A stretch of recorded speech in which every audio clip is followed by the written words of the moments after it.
Well, hi, everyone, and welcome to Inspiration for Today. It's Friday. Let me remind you that on Sunday at 5 o'clock, we have our Saddleback worship service on TV6.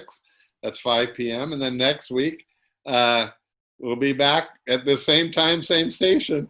So I hope you join us on Inspiration for Today next week. We're going to continue with Alan and Debbie, who were on yesterday, but you guys are so active right now. And we were just talking about all the things. I don't even think we'll get to all of them. But Debbie, I wanted you to read our verse for the day. It's Jeremiah 29:11. For I know the plans I have for you, declares the Lord, plans to prosper you and not to harm you, plans to give you hope and a future. You know, and the reason we centered in on that verse was that last hope and a future. And sometimes we think, well, this is going to go on forever. It seems that way at times because we were first told, just hunker down for 15 days and we'll flatten it. And then it was just to the end of the month. And then it was, so who knows? But you guys are making the best of the time. And one of the things that as we were talking off camera, so to speak, Alan, you are our Laguna Woods drummer, sort of. Yeah, really. Yes and no. Well, tell us about that. Our two boys and myself and a couple other people, we were the worship group for the church in the desert. And so when our two sons went to college, they continued that even now, even though we no longer live in the desert. And so when I retired, I decided to sell my drums. And so I sold them to a friend of mine. And then a few months later, I thought, Laguna Woods, they kind of need some drums. And so I asked if he'd be willing to sell a couple of pieces back to me. And he ended up saying that he would be willing to give the entire set back to me. And so we worked out a trade to where he wanted my coffee table and I wanted my drums back. And so that's how we ended up. And so I donated them to the church. David met me at where they parked the trailer at the main campus, and we unloaded everything into the trailer. So more importantly, frankly, that's important because a drummer has to have drums. We needed a drummer. And so I'm so thrilled. And you've been actually getting to know the worship team, you said, during this time. They have a Saturday morning gathering, right? Right. We Zoom every Saturday evening. Oh, evening. Yeah. Yeah. And so even though I'm kind of part of the group, David and Noel have never heard me actually play. I wanted the folks to get to know you a little bit. So when we start back, Alan's going to be up there and helping lead our worship and on the drums. And folks, please don't give up. From our verse, we say we have a hope and a future. This is just one little aspect of the planning that's already going on for when we get back together. And we're going to I can't wait for the first service because I think that David and you guys and all the worship team, we're going to knock it out of the park, as they say. And it's going to be awesome. I look forward to it. But we're planning, and that's what I'm going to say. We have a future. But we also have a present. And you guys were telling me that you're involved in lots of things. You've done some parts of our food distribution, and you're going to do that again. What were you going to say about that? Or you used to do it, Debbie? Yeah, I worked with Pastor Witten's group when we did it at Clubhouse 7. And so we were excited that they are doing it at St. Nicholas Catholic Church in the parking lot there now. Yeah. And we're part of that. Alan's working in the frozen foods, and I've been helping in the evangelist team. So we're planning to do it again. I went by and we had one on a Wednesday. Actually, from where we're filming right now, it was yesterday. But so I'm just going to put up a few of the pictures of that because we're ministering to. I have no idea. It's really grown. It's more like I'm thinking 200 people or something like that, maybe more. And I really enjoyed working with the other volunteers, because they're all very encouraging, very, very positive. Yes.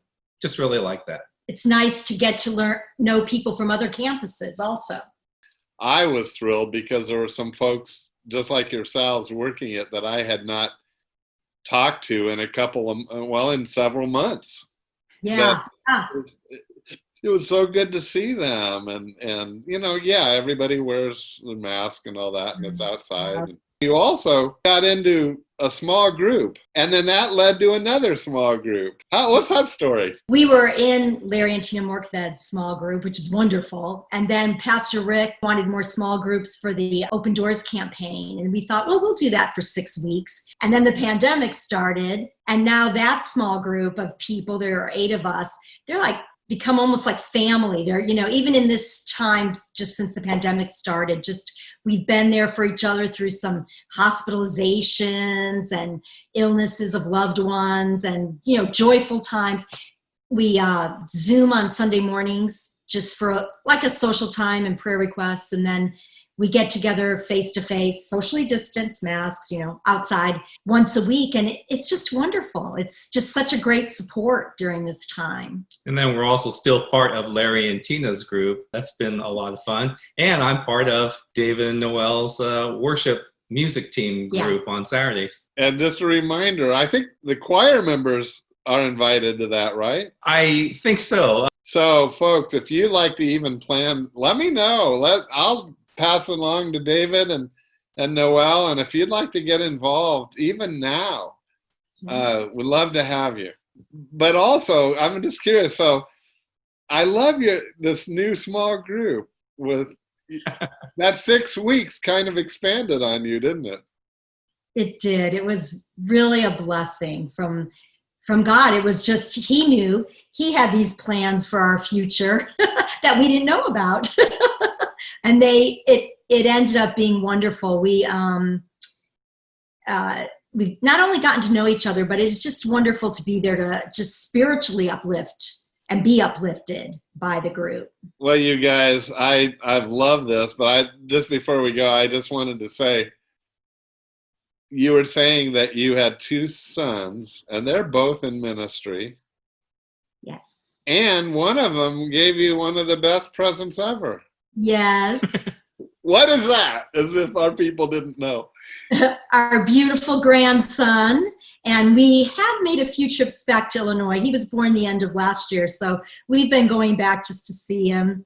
And God is so good because we also have FaceTime and Zoom. So we get to see him. But yes, he's wonderful. His name is Adler John Tsubota.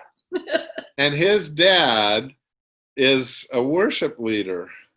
He is. In Illinois at a church called Faith Family Church in kind of southern Illinois. And they've been blessed there. They've had meetings outside. And anyway, it's been I love all that. And the reason I wanted to let you share on that for 2 reasons. One, we wanted to get to know you better. But I also want to just remind everyone, sometimes it's easy to focus on the things that aren't going well. Yes. God has given us so many blessings. And is it a song? Count your blessings, name them one by one? Yeah, count your many blessings. Okay, I didn't know if I had to try to process, is that a verse or is that, no, that's a song. But that's a good song because, folks, God has blessed us. He does have a future for you, but he has given it to you today too. And if you're not in a small group, please write us or call us. We'd love to help you not be alone during this lock-in time. It's just not healthy. Well, Alan and Debbie, that was awesome. I knew you guys. It's an encouragement to us all. I love your spirit, and thanks for coming on. Thanks for having us. Yeah. God bless everyone. Hey, we'll see you next Monday. Another great week in store for us. Thank you, guys. Bye. Bye. Bye. Beautiful day. It's wonderful. This is the day that the